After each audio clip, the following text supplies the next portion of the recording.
All right, welcome back to another Tech Talk. I'm your host Josh from KeepItTechie, and I'm excited about today's show. This is my 45th Tech Talk, where I brought on a whole bunch of people that work in the field, just to try to get their perspective and um, just gather some information for you guys on how they got into the IT field and how they can actually help you get into the IT field. So I definitely appreciate everyone that's in the building. If you can for me, just go down and hit the like button. And if you're not subscribed, just go down and subscribe to the channel as well as share the video.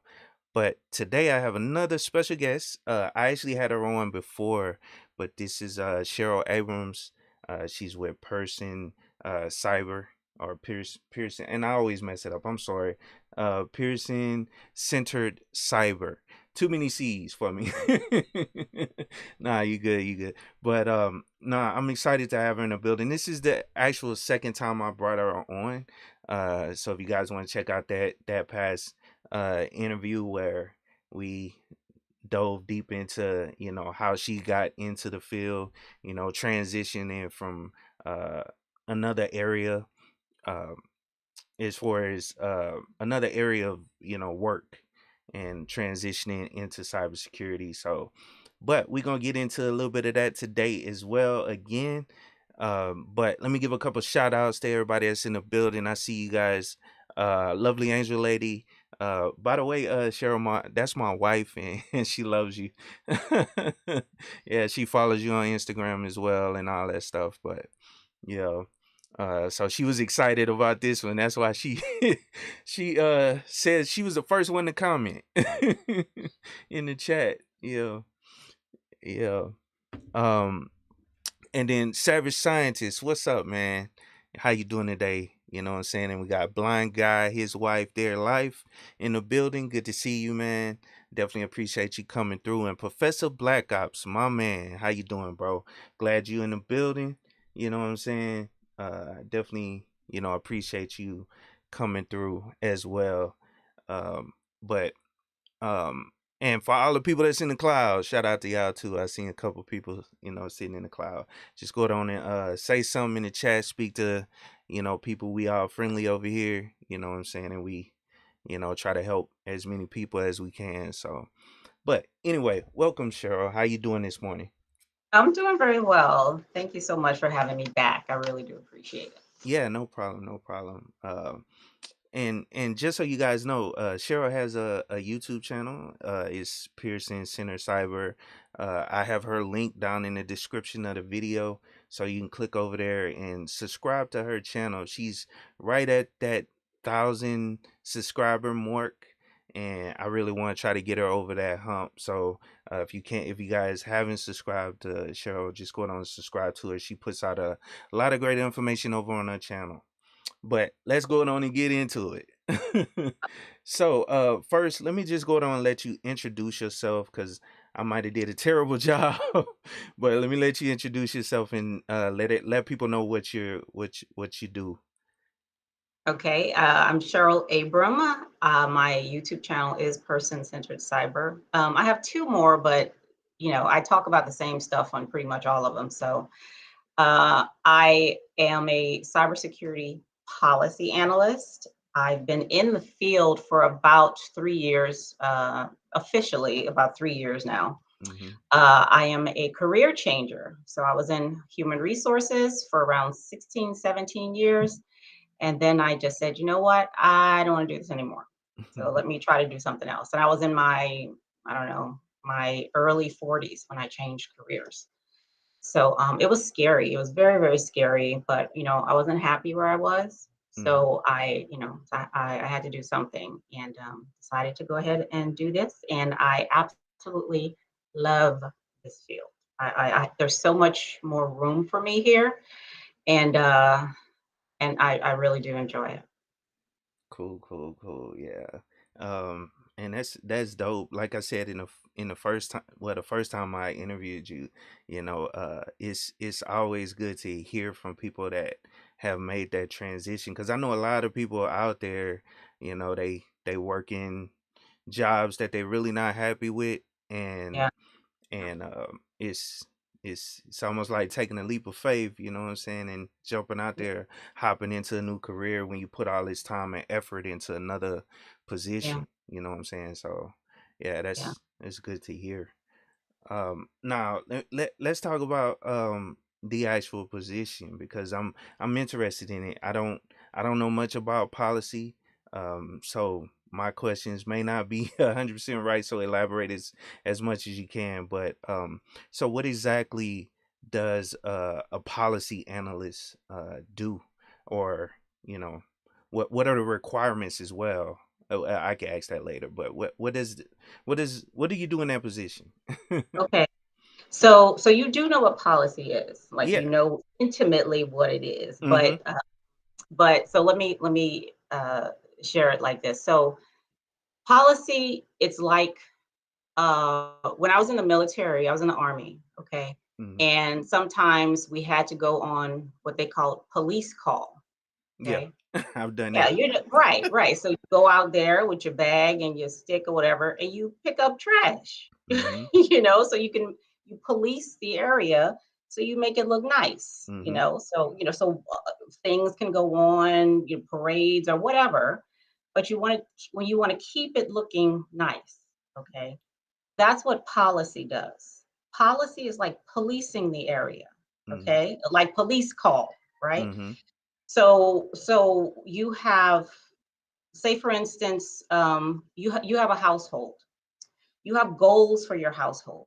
Okay, you want peace and harmony in your home. You want your children to grow up, to be respectful and caring, and whatever the goals are for your household, right? Mm-hmm. So in order for that to happen, in order for you to be able to meet that mission, okay, you need to put some rules in place.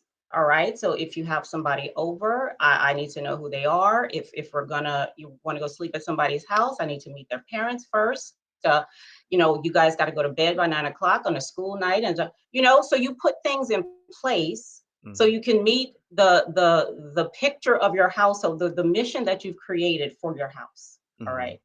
Again, that's what policy does. Okay. Policy is about keeping the environment in a way such that things can happen, that the work can go on, okay, so that people can do what they're there to do. Policy gets stuff out of the way so you can do what it is you need to do. All right. So everybody knows what policy is, okay, and that's what it should do. Okay, Yeah. now in some organizations that is not what it does, but that's the purpose of it. That's what policy is supposed to do. All right. It's not supposed to get in your way. It's supposed to make way for you so you can do what you're there to do. Mm-hmm. Okay. So as a cyber policy analyst, I right now, when I left HR, I didn't leave everything in HR. All of that stuff I brought with me. Oh Okay. yeah, And that previous I experience. Yeah. every single thing. I don't care what it was. I brought it with me. Okay. So I did not start from scratch when I came into cybersecurity. Okay. I started with 17 years of experience in HR. That's what I started with when I Mm-hmm. came to cybersecurity. So I had already been working in policy for all of those years, but it was just I was writing training policy for all the executive agencies in government. Okay. So as a cyber policy analyst, I do the same thing. I have to now, when I was in training, I had to keep up with all the regulations and laws and executive orders and everything that had to do with training and development of managers, supervisors, and executives. Okay. Mm-hmm. Here, I'm having to keep up with all the regulations and laws and things that come out, from DOD and OPM and OMB and all these individuals about cybersecurity. Okay. And we take those things and we see what applies to the organization as far as the requirements, like what they're saying we must do for whatever reason, and incorporating that into the organization. So for instance, DoD just came out with something regarding peripherals being used, Mm-hmm. and the vulnerabilities that they present in organizations. So we had to take that and incorporate that into what we were doing where I work. So, we had to write a policy about that for individuals. Okay. And is there like a lot of like risk management involved when drafting these policies or coming up with these policies? You have to do. Uh, I remember something in the military as well. I remember, we would have to go through the risk management policy or risk management. Um, I guess I can't remember what it's called, but in order to analyze the risk of, let's say we're attacking this hill, we have to analyze all the different risks and the outcome of what could potentially happen Mhm. if something, and then come up with the policy, or not the policy, but come up with the plan, The which plan. essentially is like a policy, right? Is that right? Mhm. Yeah, yeah. So Okay. so what we do now, what should be done is exactly what you said, right? Yeah. Is do what should be done. Now I work for a federal organization, and I'm with a contractor, but I work with a private organization as well, like part-time Hmm. doing that. And which is really interesting because I get to compare, what's going on over here in this environment and the other environment. But cybersecurity is about risk. Like that's what the thing is about. Okay, Hmm. it's just like crisis management when it comes to the weather, FEMA, the stuff that they do. What's the risk? So okay, and what's the likelihood that it's going to happen? Here, and if it does, what kind of impact is it going to have? Right. Hmm. So we have calculating all those things. Helps us to okay, determine, so how does this house need to be built? Can I build my house, with mud, based on all that stuff, or should I build it with brick, like the three little pigs? You know what I mean? Yeah. So you use all that information to make the most secure decision you can make, Yeah. right? Yeah. Knowing that nothing is 100%. However, we have contingency plans and all that stuff, so all of this stuff, has to work together. Unfortunately, depending on where you work, there are a lot of just checking boxes, and not really diving into depth, the way folks need to, so that when something like a solar winds or something happens, we're not just, scrambling around, or when the auditor comes, we're not just, getting everything together to Hmm. make it look good until they leave again. you know. Yeah. And I read something, I think it was this morning, about how the federal, how governments are really being targeted by APTs. And with that, I made a video a couple weeks ago. There was another report that just came out about how the federal government has spent billions on cybersecurity and is still just as hackable as they've ever been. Hmm. That's terrible. Yeah. That's really that's really Yeah, and it's so. it's crazy because I mean I see these articles coming out every day, dealing with these vulnerabilities, and I try to cover them, but it's just so many. It's kind of hard to keep up with it. It's it's crazy. So I know that fuels the policy as well, right? Like with all these new vulnerabilities that pop It up, and does. It does, but it's so one-sided. It's really one-sided because the world is not just threats, mhm, you know. But we're not going to see that if all we're looking for is threats. yeah, Okay. Another thing that vulnerabilities do is allows you to take advantage of opportunities too. So you have threat on one hand, yes, but you also have opportunity. And my thing is, okay, so if I see a vulnerability, because all I know is threat, I'm just going to wait around and, expect a threat to come along and use it for a nefarious purpose, use that vulnerability, versus me looking at it and saying, huh, I wonder what I can do with this. mhm, I wonder how, because this is a place where I can make some kind of a change, and vulnerabilities need change agents. That's what they need, not threat actors. Okay, mhm, they need change agents. Now it's up to the person as to what they want to do with that vulnerability, but it doesn't always have to be used for evil. Mm-hmm. Like where are the cyber professionals who are taking it and doing something, good with it? Mm-hmm. You know what I mean? I mean, I don't even think we don't really even think in that direction. Yeah, yeah, you're 100% right. It's like we all we think about is the threat, behind it, and not how it can be used. And I know I'm repeating what you said, but yeah, I get you. Yeah. Yeah. Yeah. So let me give a couple more shout outs. I see a couple more people rolling in. Um, I see Dr. Phillips. What's happening? How you Oh doing, man? my God. What's He's heard happening? all of this before. He can Yeah. you could interview him and he could say all of this stuff that I'm saying because I'm Okay. in his ear like every day. Yeah. What's happening, man? How you doing? Good to see you. I see 8 wins is timeless. Good to see you as well. Let's see, Winston. Um, good to see you, man. It's definitely cool to see you. Engineering cannabis, my man. Um, I thought I gave you a wrench, engineering. But let me go down and hook you up. But I appreciate you guys. Coming through. Everybody is coming through. Go on and like the video if you haven't already. I definitely appreciate it. Um, let me see.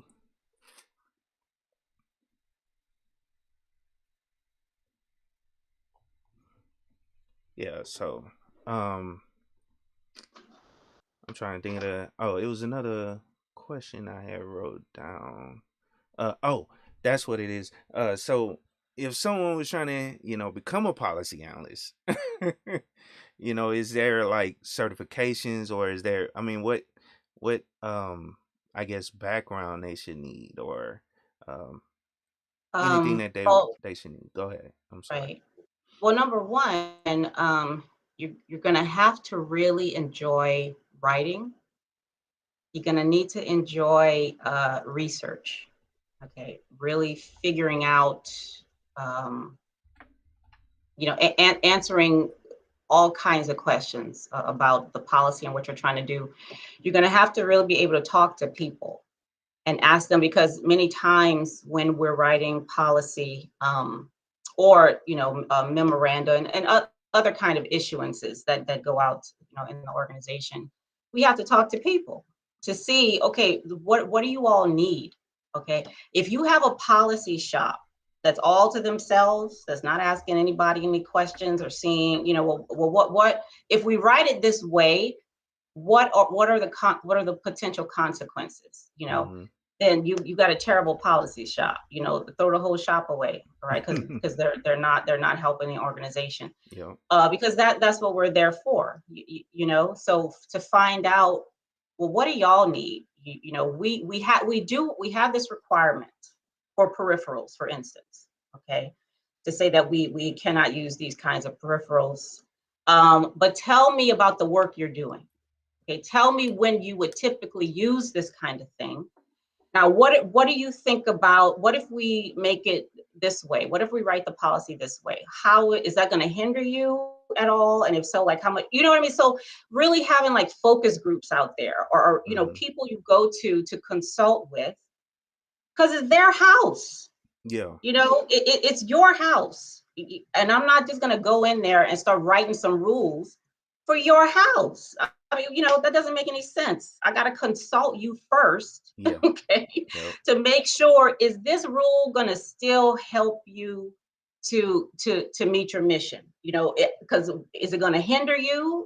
Maybe it'll make you go a little faster, than you're going right now, which is good if that's what you want.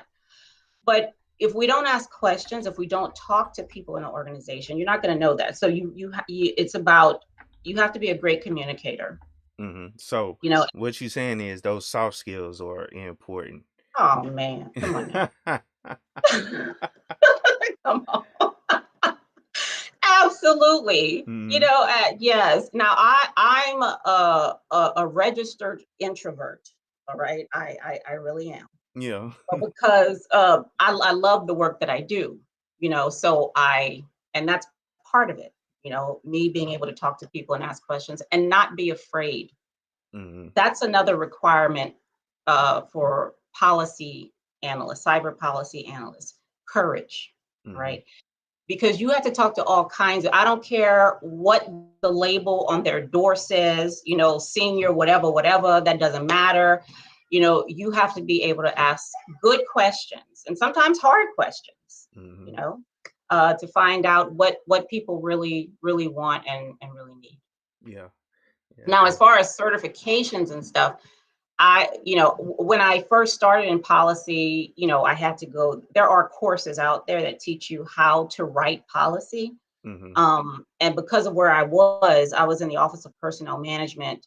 So I wrote, federal regulations. So there's a certain way that you have to write that, Oh things yeah. like That's the like a United. totally separate skill. Oh yeah, yeah, it's a totally different thing. So I had to take those kind of courses. But if you're in a private organization or something, there's a lot of courses out there on policy writing. I'm not sure about certifications. I don't have a certification in writing policy. I don't even know if something like Mm-hmm. that exists. It might, I don't know. But like I said on my channel the other night, one of the most valuable certs that I do have uh, for the work that I do is project management, because there's a lot of Mm-hmm. moving parts. There's a whole bunch of moving parts that you have to keep track of, and project management skill Mm-hmm. is something that's very valuable. Yeah, so let me ask you this. Would you recommend I know CompTIA has a project management like it's like a certificate. It's not I don't think it's the same level as like the others. Well, it might be. I'm not 100% sure. I know it's a project management CompTIA either certification or something. Yeah, I think it's Project Plus. Is that what it's called? Yeah, Project Plus. Yep. Yeah, yeah, yeah. I haven't seen that content. I don't know what's in it, but Okay. I'm sure it's, It's you probably know, good. yeah, it's probably good. Now I have a Mm, Prince 2, which is a projects in controlled environment. That's what Prince stands for.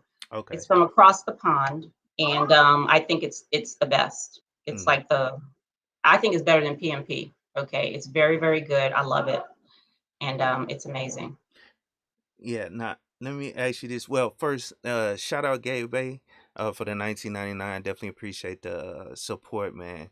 Um, I definitely appreciate it. But I was having a conversation on another content creators channel, and it was really an interview of me, and he kind of threw me off by changing up what because it was supposed to be like a one-on-one, so he kind of threw me off when he threw in this question, and I had Hmm. never heard of Steam, and based on what you're talking about, with the soft skills and all that, have you heard of Steam? And do you think that's something like as far as the arts? I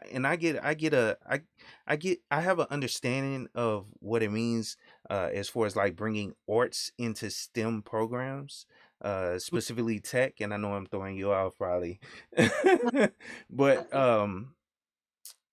based on what I've researched on it, it's just to bring innovation to the STEM field, as far as I mean tech and all of it, engineering, math, innovation. So do you think the art skills or some of the curriculum art curriculum is important as well, tying it to thinking outside of the box when it comes to creating these policies and all that stuff? What are your thoughts? Yeah, so that's very interesting. You're asking that. I am familiar with STEAM. Dr. Phillips and I volunteer for a local nonprofit around here. It's they have a STEM program, but they also add that art piece in there. Hmm. And I was saying the other day on my channel how I went to Career One Stop, which is an amazing website, careeronestop.org, Hmm. and where you can take an interest assessment. And it'll tell you based on this, these are the kinds of skills you have. And when I took it, it came out that I have skills of an artist, like that an artist, would have. And that's absolutely 100% necessary, because you have to be a content creator in this field. I mean, we can't just use what's given to us. We can't just wait for an APT to do something, amazing that we can copy. All right. We have to be able to be creators. All right. Mm-hmm. And do things, create things that no one has ever even heard of before, or even thought about before. You Exactly. know, because we're going to be chasing behind these people forever if we don't bring the artistic skill that all of us already have Yeah. Yeah. already. And I think we feel like we got to suppress it so that we can do what we're being told to do. Mm-hmm. Do you know what I'm saying? I Mm-hmm. mean, because this it's the industry is very, very much compliance driven, you Mm-hmm.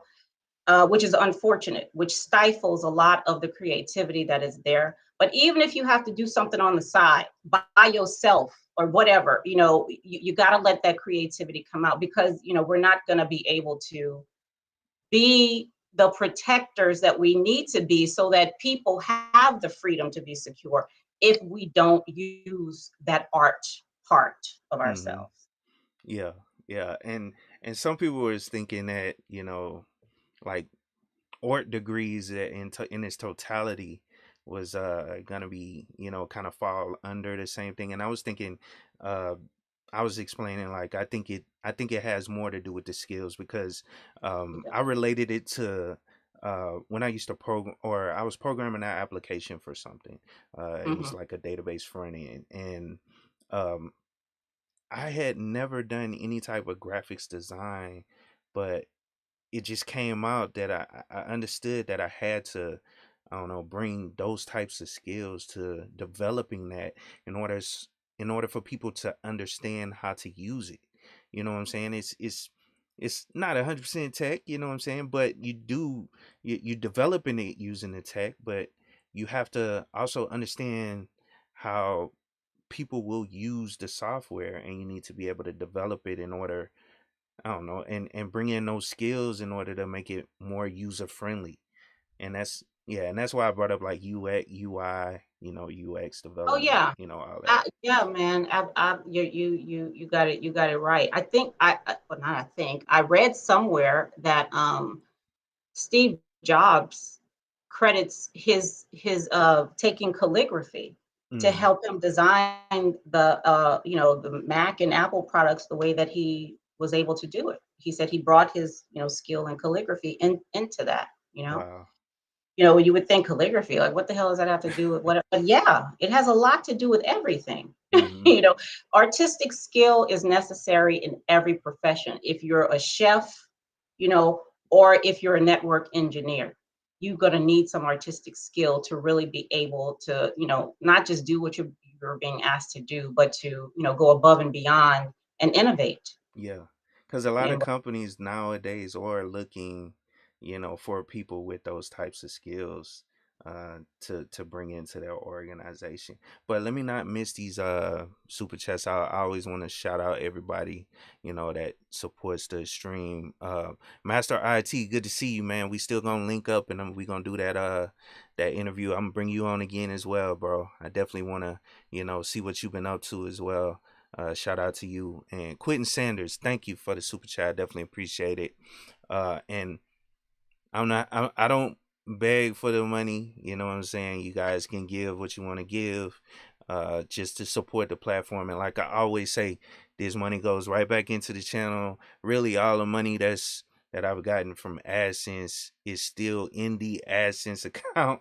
I haven't even set up my my bank account to it, because um I want to make sure I have all the business, stuff set up in the background. But I appreciate you guys, supporting the channel. I definitely appreciate Savage Scientist. Good to see you as well. I mean, thank you for the you know, super chat as well. And AM1, salute to you, bro. Salute, man. Salute. Yeah, and I brought him on a while back. And we were discussing like graphics design and the different mm, things that he does as well. And you got to have that artistic, skills, in order to excel in it. So mhm. yeah.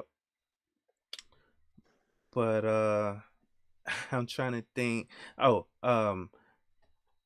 if you guys are just coming in, I have Cheryl Abrams in the building.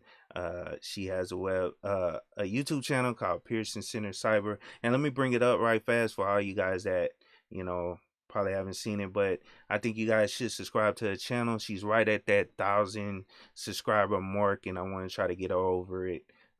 She's a cybersecurity professional, and she's always dropping knowledge on her channel and trying to you know open people's mind to cybersecurity, uh, and give her thoughts on it. So I definitely recommend her channel. I'm always over there whenever I see her live, and try to add to the conversation as much as possible because she does have great conversations over there, and I think it'll benefit someone. So um, now as far as your position, policy analyst. Mhm. Now, what are some of the? I know you kind of cover some of it, but I was going to ask you about the challenges that you face throughout your. You said you've been doing it for about right at 3 years or a little over 3 years. What are some of the challenges that you faced? Well, oh man. So for me, but just because of the way uh, the way I think, and the opinions that I have, Mm, it's man, it's tough. It's tough to work for somebody. It really is. Especially somebody who really doesn't and this is why people say when you go to work for an organization, you really have to be sure your values align with their values. Now, my channel is called Person Centered Cyber for a reason, you know, because I'm really about cybersecurity does not belong to people with certifications. Okay. It belongs to every digital citizen that's out there, like every person in cyberspace. Okay. mm, And with that in mind, we say a lot that it's everybody, that cybersecurity is everybody's responsibility, but we don't act like it, you know. So when I write policy, I I have in my mind, I just what I explained to you, how this is your house, it's not mine, right? mm, You've entrusted me with this duty, so I'm not just going to take it over and write some stuff telling you what to do in your own house. I'm not going to do that, right? So when it comes to employees in organizations, it's hard for me to see us cybersecurity professionals treating them like they're stupid, like they don't care about being safe, like they don't know anything. I don't like that, and I don't like when policy is written from that perspective. Well, you mm, read it, and this is the thing, right? So if for an onboarding process, for example, I know when I got a job, they give you so much stuff for you to do, for you to fill out and read, and you got to take all this training in 30 days, and I mean, there's just a lot going on, mm, and in there somewhere, you're going to get a user agreement for you to sign to telling you, these are the policies regarding, IT.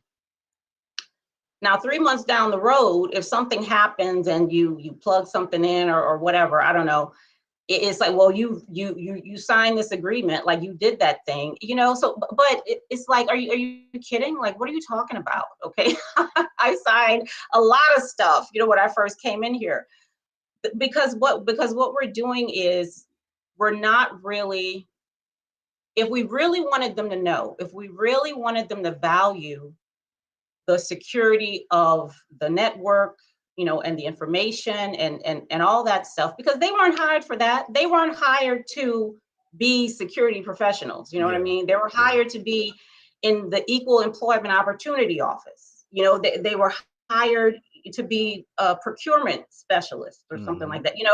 Their job description said nothing about cybersecurity. and maybe it should. Yeah. Maybe it should be in there somewhere because we're right. It is. This is your house. It's your responsibility, to take care of this stuff, right? Mhm. But until we get everybody working together like that, I feel like we just have to work a little bit harder, to help them see the authority they have to to protect the information and the systems in the organizations, because I don't think they see that now. They don't see that they have authority, which is accountability. They don't Mhm. see that they have control. Like Yeah. they literally have control to bring the risk up or down or whatever, for Mhm. the whole thing. They don't see that. They just look to us for that. But 80% of the control is with y'all. Yeah. Okay, not with us. Okay, depending on what you do. So I feel like you know, we need to be more aware Yeah. that we don't have all the control we think we do, or that we want to have, and we need to be able to communicate that to employees and leaders, and Mhm. supervisors and whomever. So it's when that's not done, that's the hardest thing for me. And listen, I try every place I can to sneak something in there and be like, oh, I've been writing a lot of stuff for Cybersecurity Awareness Month. Okay, every chance I get, I put stuff like that in there. Just Mhm. letting people know, hey, you have the authority. You have the authority to do this. Yeah, and that's true. It took a while for other IT professionals to kind of think that, because and as far as like incorporating cyber or security into what they're doing, I mean, they were hired on to, let's say, just build this application, and Yeah, in the job description, we need this application, you know what I'm saying, and we need it to stay running and everything. Nothing is in that person's job security is to secure it. So it needs right. to be it needs to be it took a while for that to actually get there, Hmm. you know what I'm saying, which is still not 100% fixed, because a lot of people still just develop without thinking about security, but security should be in the forefront of actually building applications or setting up a new server on the network. That should be at the forefront, or something that's uh ingrained in. Let's say it's a automatic system that sets up servers on the fly, or Docker containers on the fly. The Right. security should be encompassed in that process of setting that up, instead Hmm. of after the fact, and you're trying to figure out how to add the security in once the system is up and you know out there, on the web or something, or on the internet. Well, uh, internet facing. That's what I was trying to say. Yeah, yeah, yeah, yeah. No, yeah, you're absolutely right. And there's a lot of stuff that goes into that attitude. Hmm. The attitude about I was hired for this. Cybersecurity is not my job. That's y'all job. I ain't got nothing to do with, Yeah. any of that. And what, and one of those things is, this ain't my stuff. Like, I don't feel like it's mine. So if somebody break into it, y'all got to deal with that. Hmm. There is no sense of ownership, Yeah. you know, and, which goes back to, the organization and how it's set up, and how people are made to feel there, and all that. But if we can see the organizations that we're working in, wherever we're working. No, I mean, it may not be a business that you started, okay? It may be a place where you work, where you get a paycheck, you're getting paid for your labor, Hmm. okay? It may be that. However, all of us have goals. Like, there's some place where we want to be that's not here, okay? Wherever that is, we have some kind of goals. If we can see the place where we are now, okay, because it's the place where we are now that's going to help us get to wherever it is we're trying to get to, okay, then maybe that'll help us take better care of what we have now, and feel, a little bit more, maybe not ownership, but more responsibility possibly, for the things in the place where we are now. All right. Because the if I can keep the place where I am now as secure as I can, right? That just makes it easier for me to get to this next level. Okay. And not just for me, but for the people who are there with me, so it's me and all of us to get to the next level. If I just take a little bit more responsibility and care and give a little more attention to being sure that where I am now, stays as secure as it can. So it's just about re-looking at things and just changing the narrative that we're telling, about that. Mm, yeah, I agree. I agree. Yeah, let me give a couple shout outs right fast. The Prophet of Thought series. Good to see you, man. He said peace, brother KIT. Yeah, salute to you, man. Definitely appreciate you coming through and showing support. Um, and then Kenny Conjo, what's up, man? How you doing, bro? I appreciate you coming through. Says, wow, this is something interesting to hear. I definitely made sure my job description matches exactly what I have been designated and paid to do. Yeah, exactly. I agree, man. Blind guy, his wife in their life. Thanks for the super chat. Soft skills is what we do. We made the useless communication degrees, theater and performing arts training useful by serving other entities, universities, corporations, and conferences. Um, Shout out to you for that. I definitely appreciate it. And my man, Michael Valentino, good to see you in the building, man. I'm glad to see you, bro. Always good to see you, man. He says, good stuff, two of my favorite tech content creators. Yeah, salute to you, man. I definitely appreciate it. Um, Now, let's see. It was something else I wanted to So, add. Oh, go ahead. like in there, so the comment about the theaters and stuff, right? Mm-hmm. One thing, like if we ever, if any of you have ever have an opportunity to participate in like an improv class, right? Improv is great. Like it's great practice for the workplace, you Mm-hmm. know, because that takes, man, that pulls creativity out of you, and it does more than that. It's like, think of the best rappers you can think of.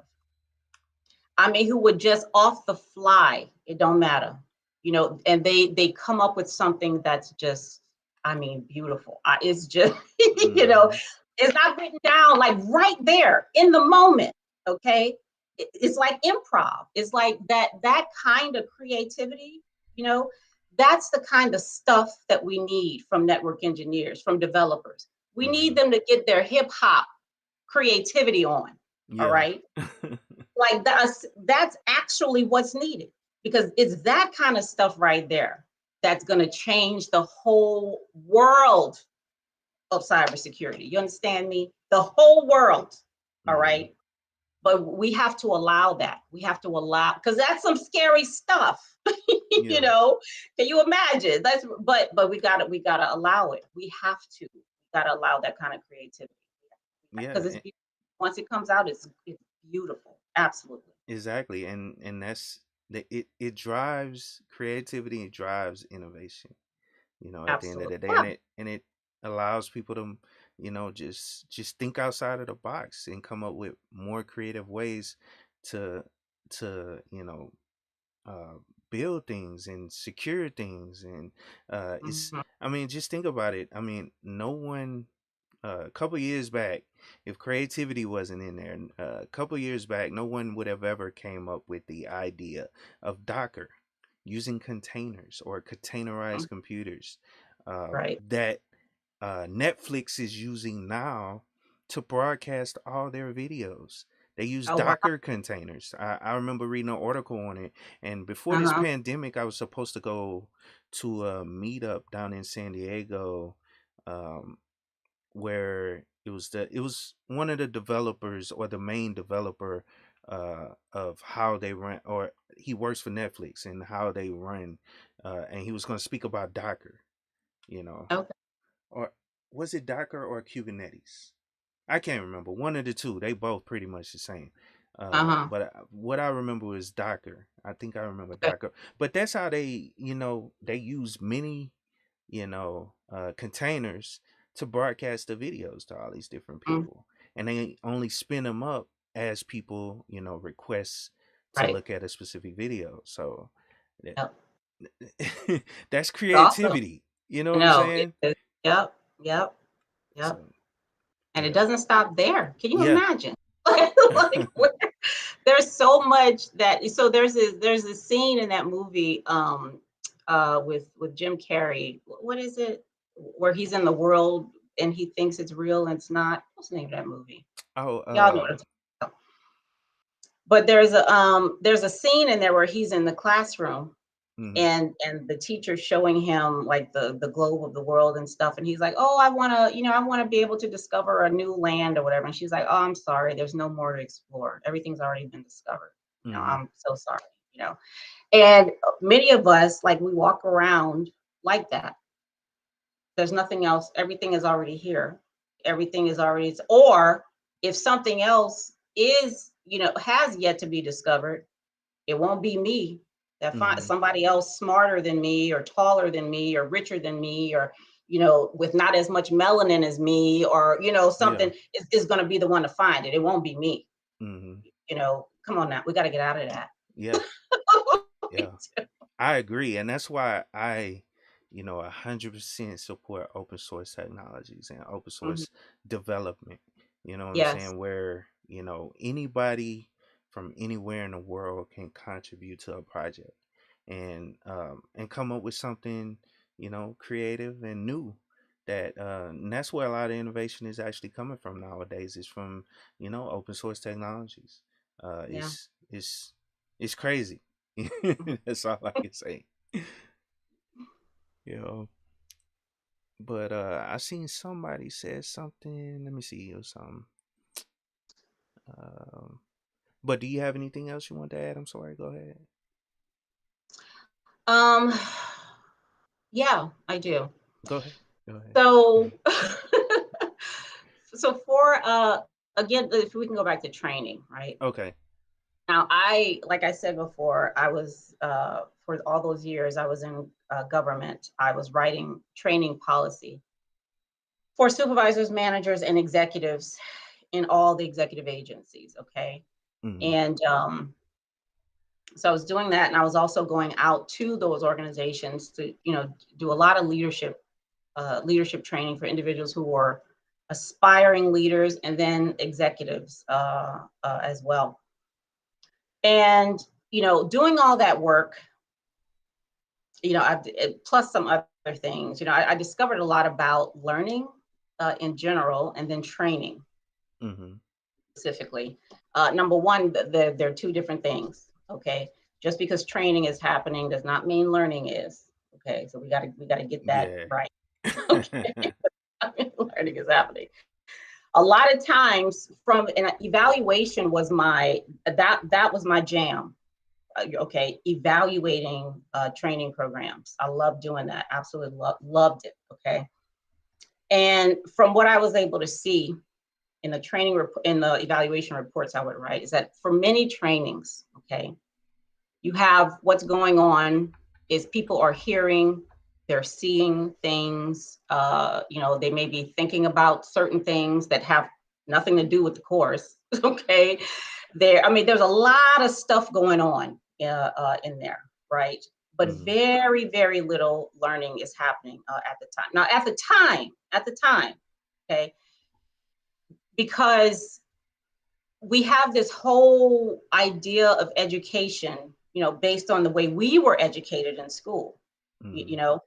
and I'm homeschooling my boys right now. They're 11 and 12. Okay, I work full time. I homeschool them. Okay, full time. All right. Mm-hmm. Because and what I found when I first started, right? What I found was I gave them a writing assignment, and my 11-year-old said, "Mom, I have a question about the assignment." I was like, "Okay." He said, "How many sentences does it have to be?" And I was like, I I said as many, I mean, as many as you feel it will take for you to tell the story, you know? And he said, well, does it have to be just half a page or, you know? And as he's asking these questions, these are habits I'm having to break him out of. Mm-hmm. Okay.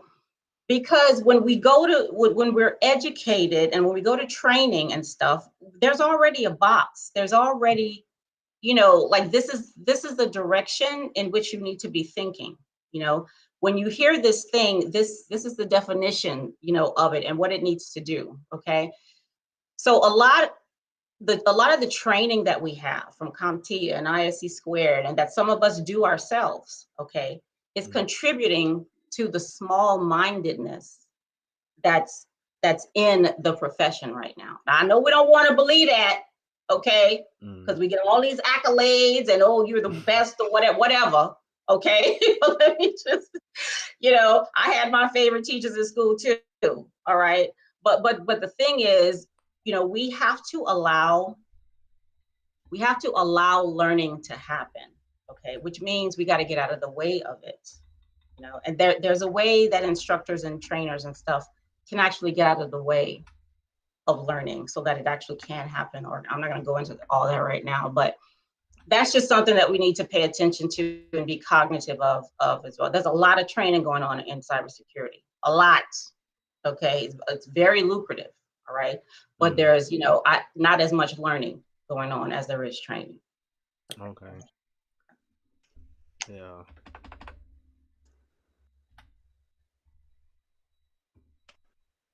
And sorry, I was responding to somebody in the Now you're chat. Oh, go ahead. you're good. Oh, okay, okay, okay.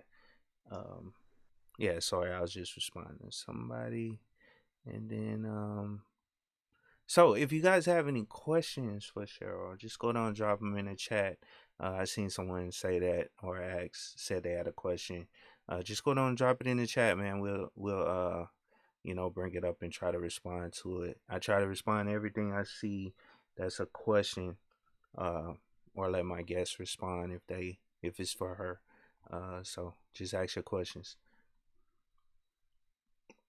But yeah, you're right. And cybersecurity is like that, you know, that buzzword, you know, that a lot of people use nowadays, especially, you know, in a lot of different training, you know what I'm saying? That's training courses that, you know, are beneficial, you know, to a point, you know what I'm saying? And that's why I always talk about you constantly have to, you know, keep learning. When you get into this field, no matter what area it is, cybersecurity, you know, database administration, you constantly have to learn. Like I was saying a while back that I'm trying to learn these NoSQL databases. Yeah, I understand SQL to a point, but I'm constantly trying to add more skills to the skills that I currently have. Um, you know what I'm saying? So you constantly have to change your mindset. Well, you have to change your mindset to constantly, you know, have that drive to want to learn something new. So, um, And a lot of learning now, I'm a certified hypnotist as well. And I took those courses I not knew for it the was a reason why I kept coming to your channel.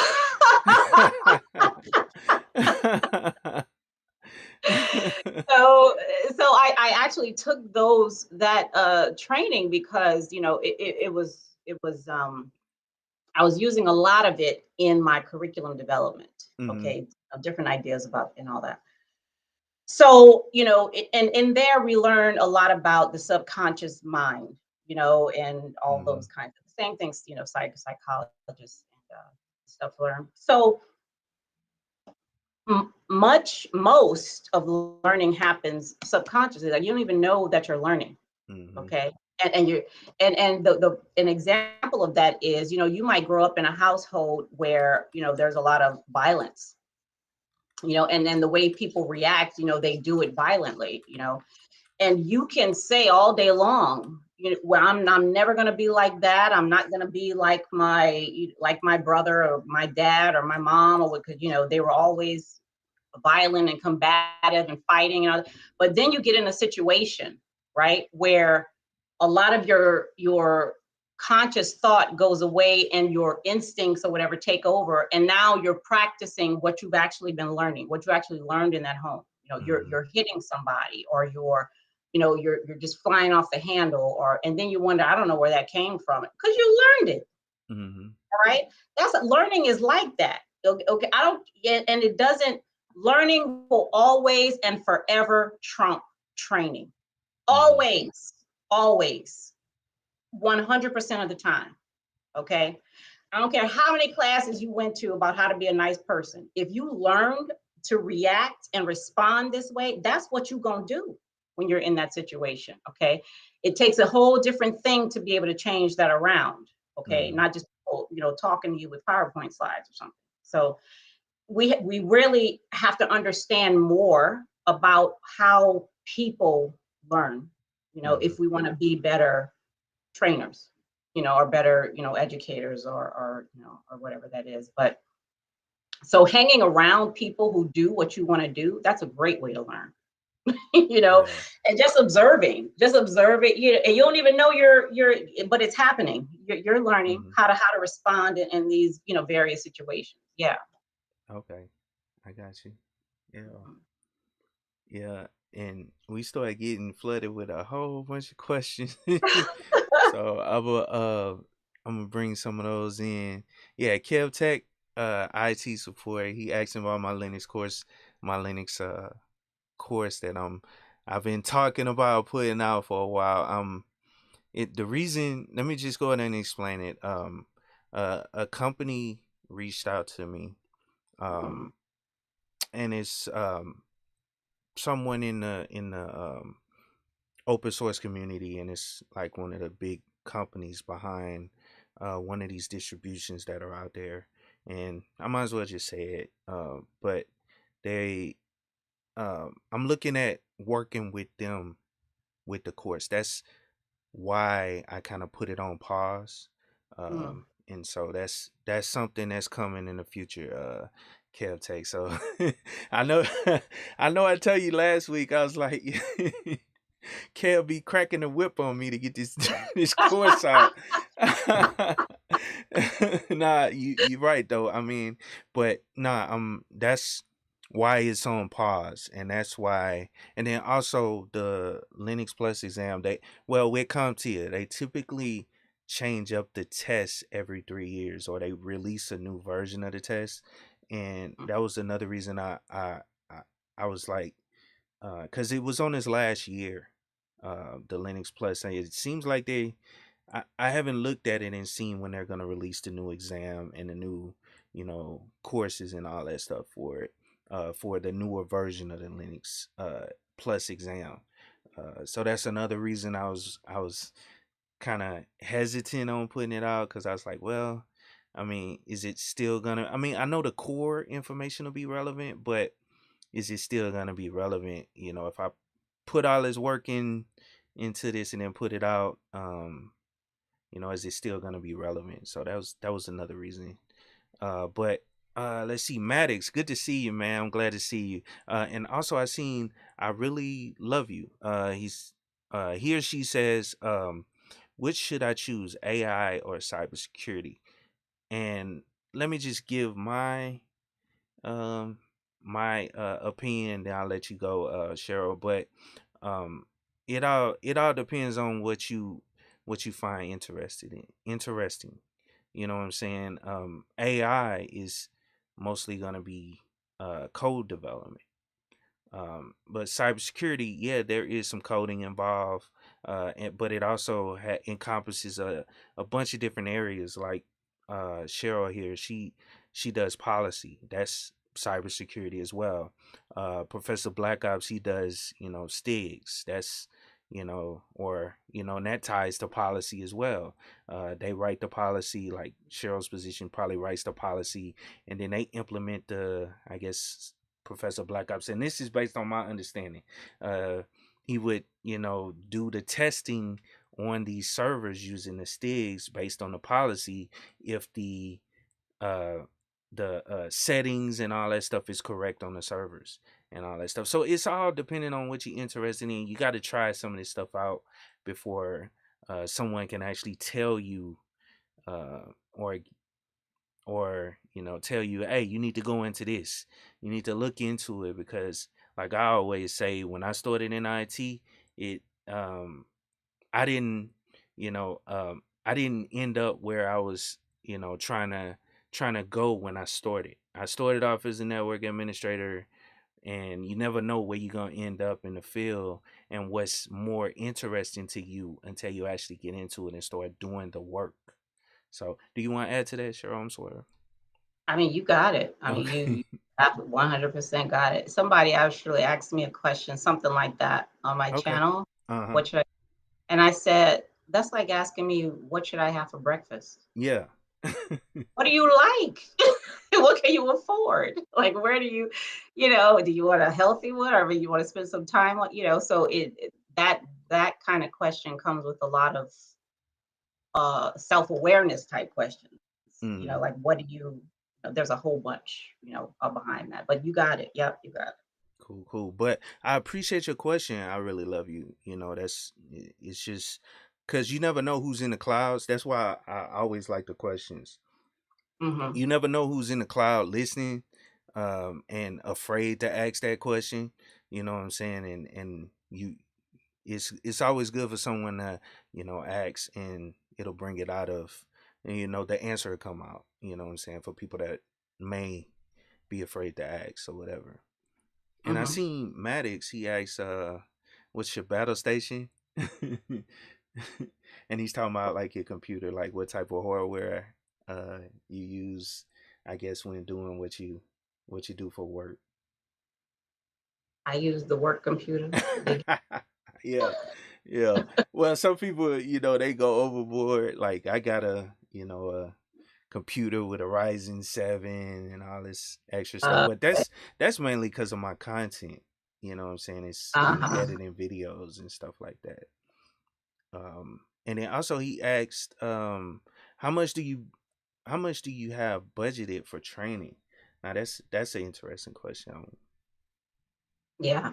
So I don't have anything budgeted for training. Mm-hmm. A lot of the learning that I got for this profession, I just got it for free. There's so much stuff for free. Like, you don't have to pay anything, just your internet bill. Yeah. And that's about it. Mm-hmm. So, but part of that too has to do with, so not only does it take, I mentioned one of the important things in being a policy writer is you have to have courage to be able to go to these different people, and ask them questions that need to be asked, right? But if you're a learner out there and you're trying to learn something to become, whatever you want to be, in the inside or outside of cybersecurity, whatever it Mm-hmm. is, you got to have courage to learn too. Okay. Yeah. Because just like my son, when he was asking me, Mom, how many sentences do I need to write? We're so used to depending on somebody, to tell us how to learn. Okay, that it's scary. It's, Mm-hmm. it's it's scary to just go out there on Google and say, okay, I'm trying to learn Python, so how do I, where do I start? We feel like we need some kind of guidance, somebody to tell us where to go. And some of us may, and but let me say, some of us feel that we may Mm-hmm. need that, but you really don't.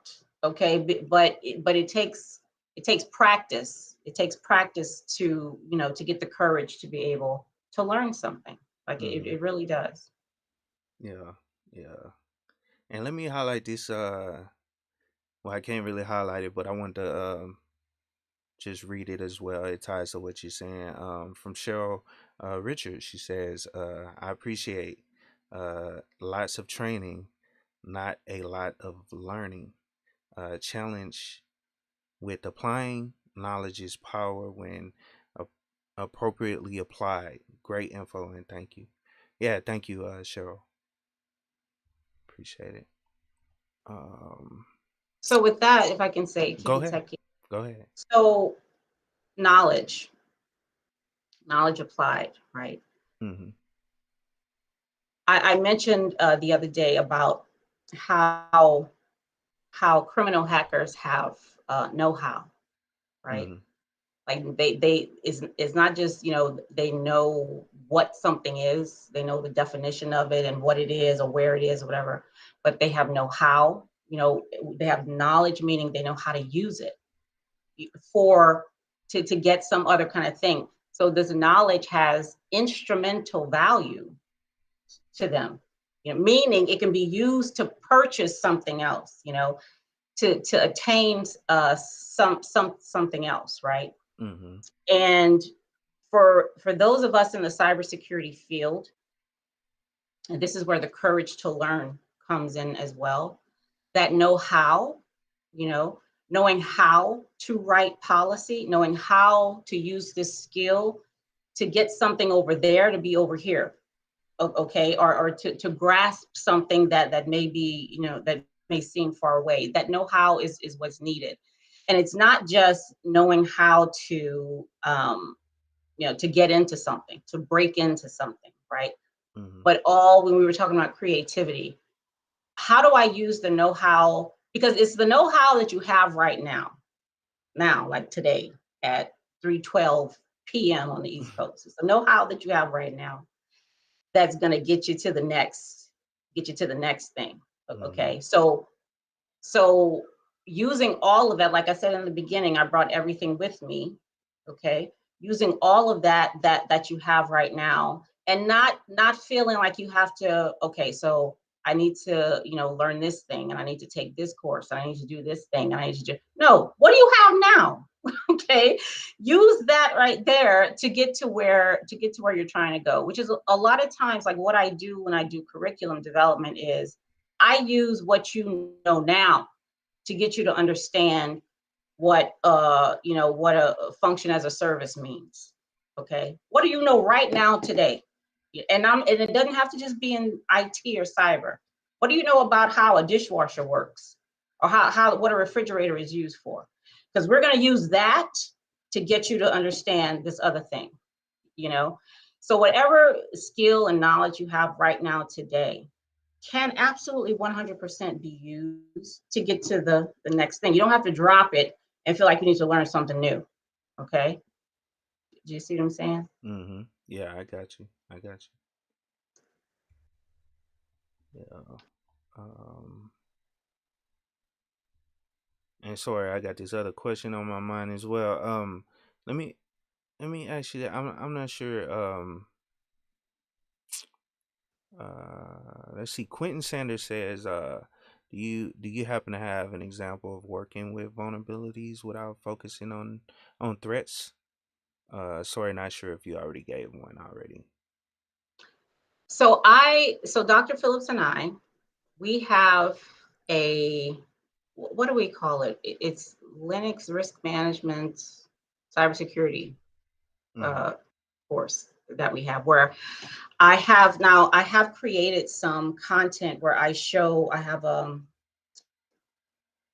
threat model here, and then I have the opportunity model here. And you know how for risk we look for various things. What are the risk things? Like you mitigate, you accept, control, all Yeah. that stuff.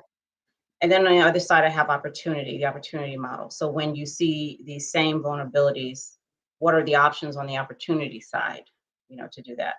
I'm going to have to take that out of where it is now and share that further with everybody. But I'm still developing those kinds of things. Mm-hmm. But I'm going to be sharing that very, very soon. I'm sharing it very soon. Okay. Okay. Yeah. So, uh, if you guys just coming in, I see some people still rolling in, but um, I'm speaking with Cheryl from Person Center Cyber. Make sure you guys go down and subscribe to her channel. She definitely puts out a lot of great content on her channel, and she's right there at 1,000 subscribers. Right there, a little below 1,000 subscribers. I'm trying to get her to that. If you guys can help me out with that, just go down and do that. And And uh, oh, go ahead. Yeah, let me say one more thing while we're on the vulnerabilities. One thing that I say about vulnerabilities, right, is number one, if we're going to see opportunity, we have to look at vulnerability differently and get in our heads that vulnerability is not a weakness. Okay. Mm-hmm. Because if you look at it as a weakness, then it only makes sense that, it's a threat to what we're trying to do here. Okay.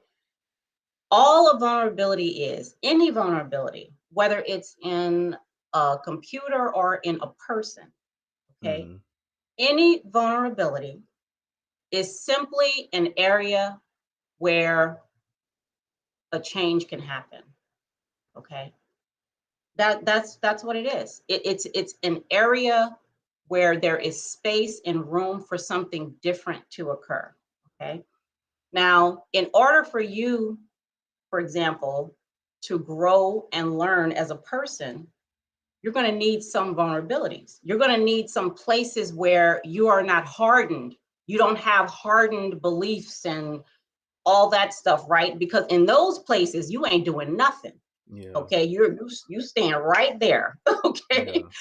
you're going to need some places where there's some softness, where there's openness, where there's ability to change in Mm-hmm. order for you to get to the. Do you know what I mean? So it's the same way in computing systems. Okay, so we cannot keep seeing vulnerabilities as a weakness that I gotta put some concrete over it and bricks and build. You know what I mean? Mm-hmm. No, because you don't do that with yourself. If you want to continue to grow and learn and be bigger and better and improve and all that, right? The Mm-hmm. same thing is true when it comes to our computing system. So changing the way we define, the way we see and interpret a vulnerability is critical But to isn't us that isn't to that see. considered like acceptable risk, So right? it could be, so yeah, that could be it. It could be acceptable risk, absolutely 100%, right? But Mm-hmm. even the ones that seem like for instance, the Leaning Tower of Pisa, right? Mm-hmm. When it was first built, there was a bug in it. Okay, I'm using computer Yeah, language I got you. I got you. because it wasn't always leaning. Yeah, Okay, exactly. it's just that over time, that bug became a bigger thing. So now it's linked, but you didn't tear it down and put it right back and put some bigger. It's like a whole, what do you call it, a wonder of the world or something. Yeah. Yep. Everybody knows about the Leaning Tower of Pisa. So some vulnerability is by design, absolutely. Mm-hmm. Like look at all the vulnerabilities we have on our bodies, like our mouth, things get in our mouths, like look at all the holes you have on, Yeah. on your body. Okay, but those are vulnerabilities. Look at Yeah. every hole you got, right? But Mm-hmm. it's by design, most of them. Now Yeah. if you out there running your mouth and somebody Yeah. light you up, you got holes you never thought you would have, whatever. But even those, could be opportunities. Now, I have this opportunity to use this experience or whatever, for some other. Mm-hmm. But that's all I'm saying is to relook at the way we see vulnerabilities. No, I get you. I Mhm. totally understand that. Yeah. Um. Now, I forgot. I lost what I was gonna say next. Right. But let me see. Well, it was some like another question. Oh, and this is it worth going to CCNP? I'm currently on the help desk and wish to be a network administrator, but read somewhere networking is dying. Now I think I remember seeing an article about this, talking about a lot of people or a lot of networking is going away because things are Mhm. going in the cloud. But it's at the end of the day, I think it's still gonna be relevant, just not as irrelevant as more people or more companies push their products and software up to the cloud, because the cloud provider is what's going to handle that at that point. uh, but you still have to have an understanding of networking, Yeah. um, because you can create VLANs and all that stuff in these cloud providers now. um, you can set up your own local IP in the cloud, and it's like localized on their servers, so all your servers can talk to one another on a local network. So if you got a SQL server, you don't want it to have a public IP address, um, and you got your front facing server that has the, the outside IP address, and it's the front facing application, and all it needs to do is connect to that server that's in the cloud, um, on a local IP. They do have that now where you can add that to your configuration when you're setting up a cloud server. So, but you still need to understand it, you know what I'm saying? So Mhm. so and I didn't know if you wanted to add to that or not, but So I mean, I think you're again spot on, because we need to be able to design our networks in a way that, it's proficient you know, too. yeah, they have to be proficient. They need to be, designed securely. They need to be. Hmm. I mean, there's a lot of stuff that goes into designing, you Hmm. know, design in a way that's useful, that's beneficial, right? Right. Yep. Yep. So yeah, just sticking stuff, wherever is not Hmm. it's not gonna work. But you need to understand networks, and in order to be to design them and redesign them, because Hmm. just because they're designed a certain way today, it doesn't mean they gotta be like that, tomorrow. Yep. Yep. So yeah, that field is still gonna be relevant for years to come. So Yes. don't worry about it.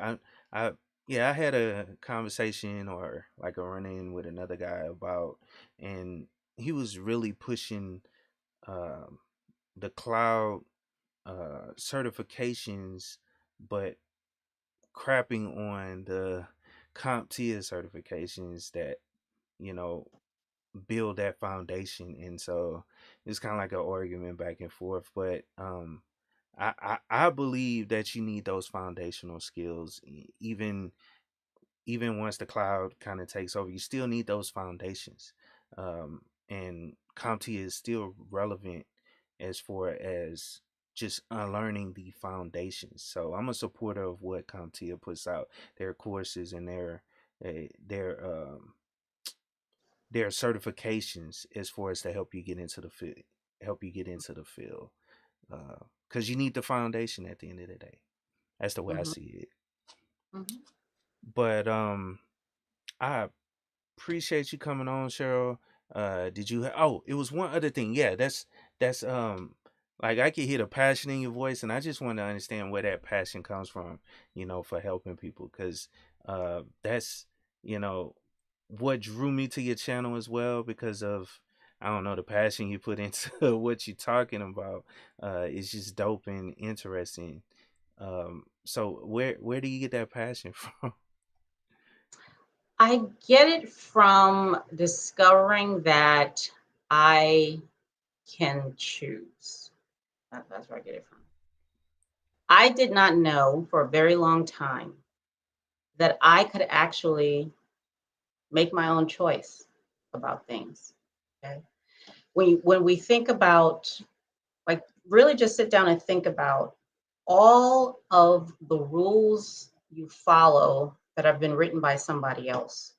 Like somebody else said you're supposed to do this thing, or somebody else said you're supposed to think this way, or Hmm. you're supposed to go this path, or you're supposed to, do this step before you do that step. And that my whole life was filled with that. I had no original thoughts at all. Hmm. Okay. It was all what some authority had told me, and then I didn't question it until the day I did. you know Hmm. and when I did that, I was like, oh my god, like I actually have a voice. Okay. And even more wonderful thing about that is nobody has to hear anything that I'm saying. Okay. Because y'all are already there. Like, you have your own voice too. Okay. Hmm. So it's not about me telling you anything, or telling folks what to do. It's about sharing what I know about you, and that's that you can make your own choice. You, Hmm. you don't have to follow the rule books, that are there. That's what I'm passionate about. Okay, that I can choose, and so can you. Cool, cool. Yeah, that's dope right there. So hold on, let's see. It was I thought I seen something else, but nah, I'm not gonna go to it. But hey, if you guys haven't subscribed to Cheryl's channel, go on and get over there and subscribe. Let me actually drop her a link in the chat so you guys can get over to her channel and subscribe. Like I said, I wanted to get her over, 1,000 if I could. Just go on and subscribe to the channel, and because she's putting out, just like she's dropping these gems over here, that's constantly what she's doing over there. So I definitely want to support her, and I support everything you do, Cheryl. So and if you ever want to come on again, Mm-hmm. for anything what we could talk about cyber, just let me know, and we can, schedule it and get it going, you know what I'm saying? So, but also Cheryl is from Louisiana, just like me. So that's another reason why I support her as much as well, you know what I'm saying? Because anybody that's from Louisiana, I try to you know work Yep. with and push, always gotta look out for each other. And then I also have someone coming on next week, guys, from Louisiana as well. It's another person in cybersecurity. I don't want to reveal it yet, but this should be interesting as well. So, um, but appreciate it, Cheryl, again for coming through. I definitely Thank appreciate you. it. I Sh- appreciate you too. I really do. yeah, Thank you no so. problem. No problem. And shout out to everybody that came through. Like I said, I appreciate all you guys for, you know, coming through and supporting me, all the super chats and all that stuff. I definitely appreciate it. But shout out to everybody and peace.